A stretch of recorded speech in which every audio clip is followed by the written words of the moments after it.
அந்த ஆண்டவன் கையில தான் என்னுடைய வாழ்க்கை இருக்கு.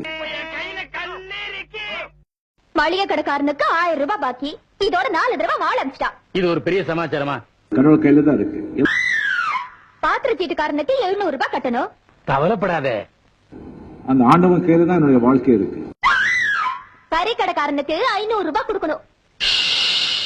அது நமக்கே தெரியும். சோ என்னுடைய வாழ்க்கை, என்னுடைய இது வந்து கடவுள் கிட்ட இருக்கு. என்ன எல்லா கடனையும் மேல இருக்கிறவன் பாத்துக்குவான்னு எனக்கே சொல்லிட்டு இருக்க.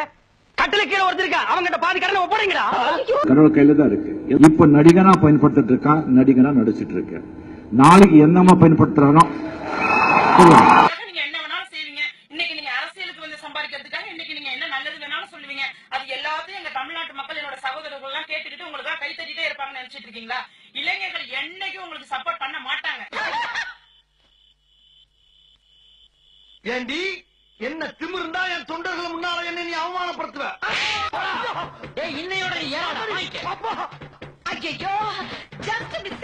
ஐயோ ஐயோ ஐயோ மலைக்காகலே ஐயோ எனக்குள்ள பேசுவாங்க உனக்கு. ஐயோ பிளான் பண்ணிட்டாங்க. நான் எங்க போவேன், என்ன செய்வேன்?